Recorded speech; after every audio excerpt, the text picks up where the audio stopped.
Meus cumprimentos ao presidente da Assembleia Geral, Ali Trek, ao secretário-geral Ban Ki-moon e a todos os chefes de estados e delegados aqui presentes. Senhoras e senhores, a Assembleia Geral das Nações Unidas tem sido e deve ser cada vez mais o grande fórum de debate sobre os principais problemas que afligem a humanidade. Quero abordar aqui três questões cruciais que me parecem interligadas. Três ameaças que pairam sobre o nosso planeta: a persistência da crise econômica, a ausência de uma governança mundial estável e democrática e os riscos que a mudança climática traz para todos nós.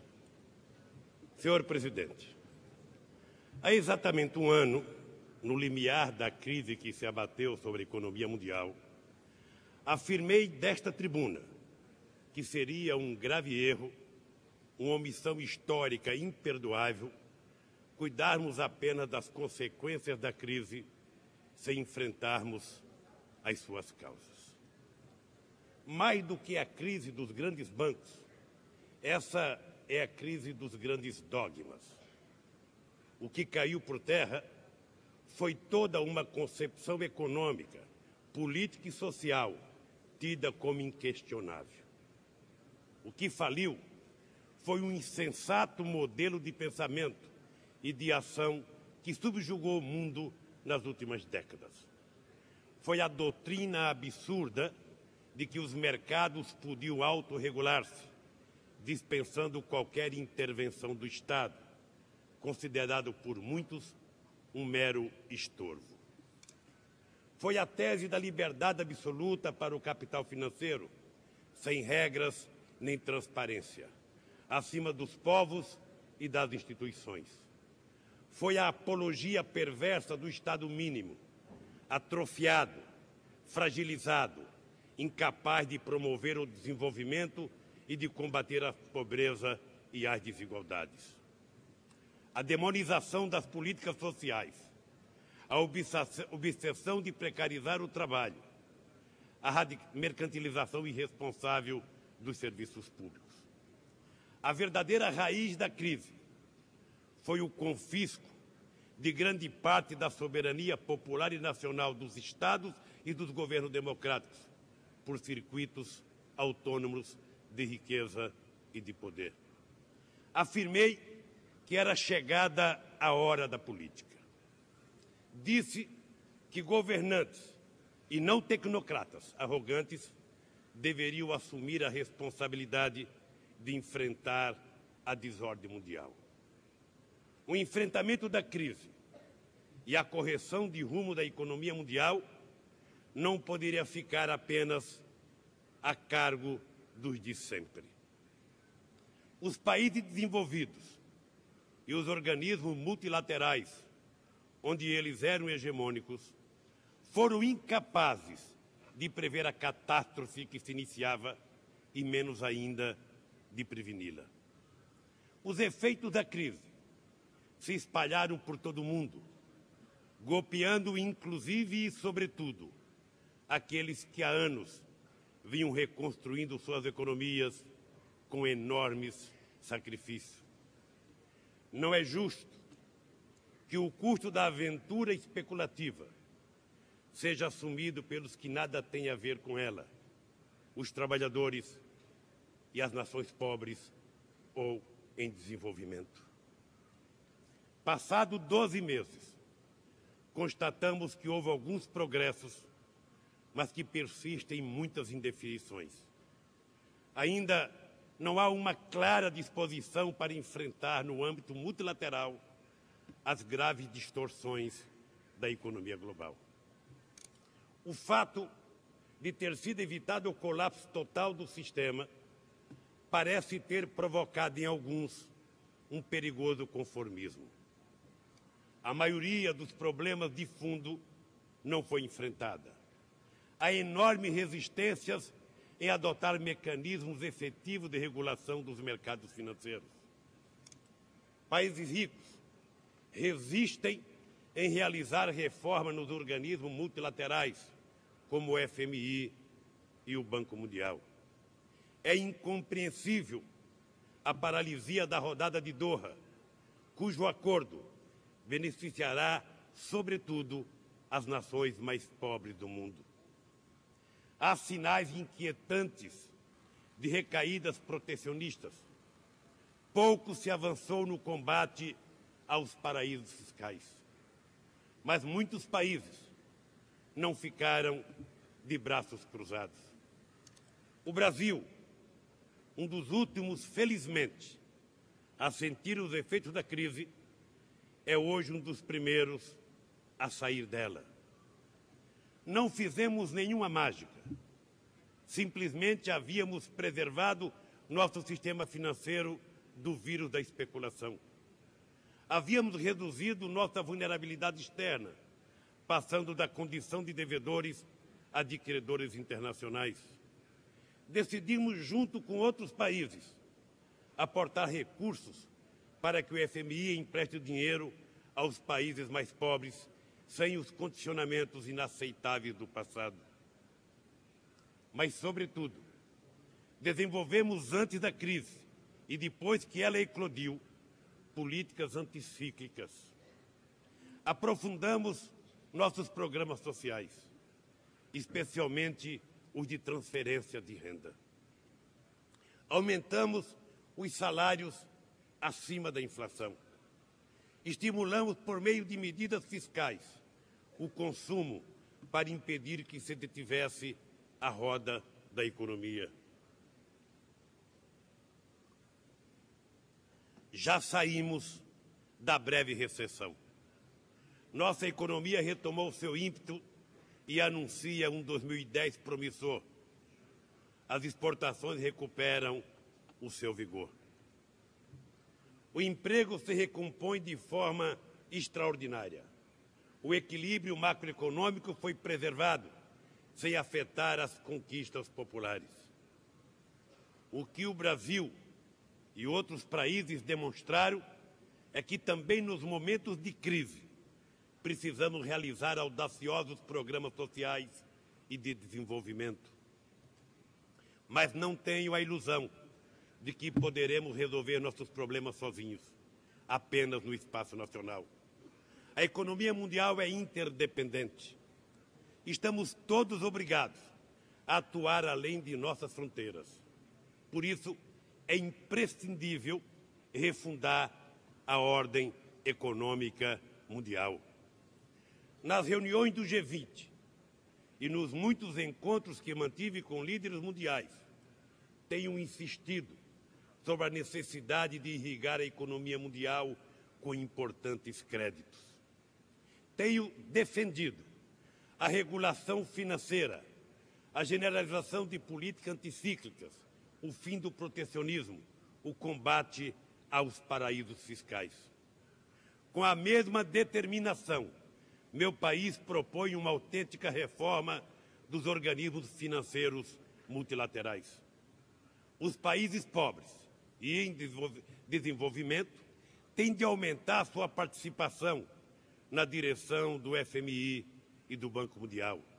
Sem isso, não haverá efetiva mudança e os riscos de novas e maiores crises serão inevitáveis.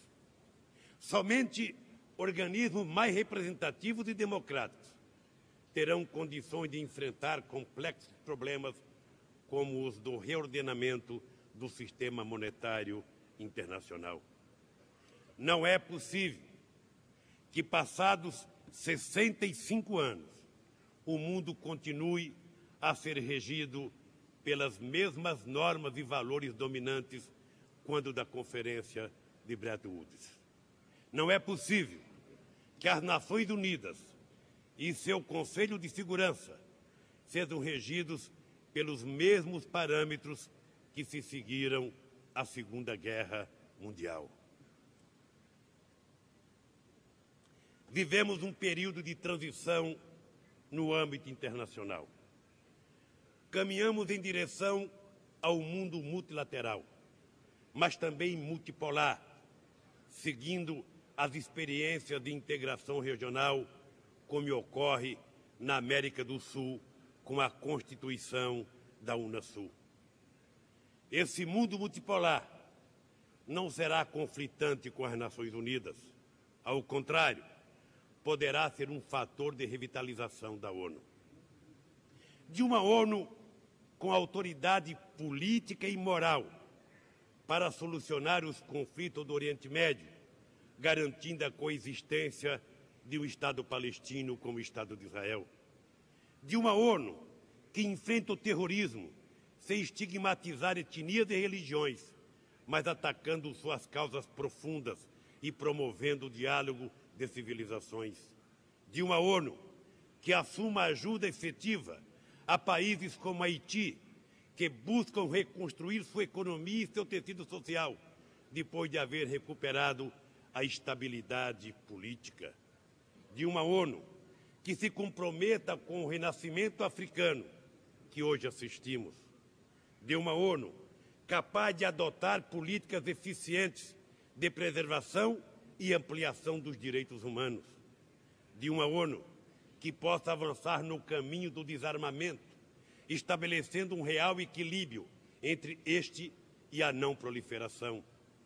De uma ONU que lidere cada vez mais as iniciativas para preservar o ambiente. De uma ONU que, por meio do ECOSOC, incida nas definições sobre o enfrentamento da crise econômica. De uma ONU suficientemente representativa para enfrentar as ameaças de paz mundial por meio de um Conselho de Segurança renovado, aberto a novos membros permanentes.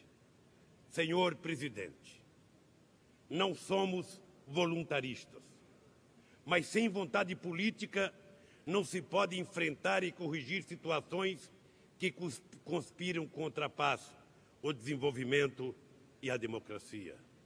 Sem vontade política, persistirão anacronismos como o embargo contra Cuba. Sem vontade política, continuarão a proliferar golpes de Estados, como o que derrocou o presidente constitucional de Honduras, Manuel Zelaya, que se encontra desde segunda-feira refugiado na Embaixada do Brasil em Tegucigalpa. A comunidade internacional exige que Zelaya reassuma imediatamente a presidência de seu país e deve estar atenta à inviolabilidade da missão diplomática brasileira na capital hondurenha.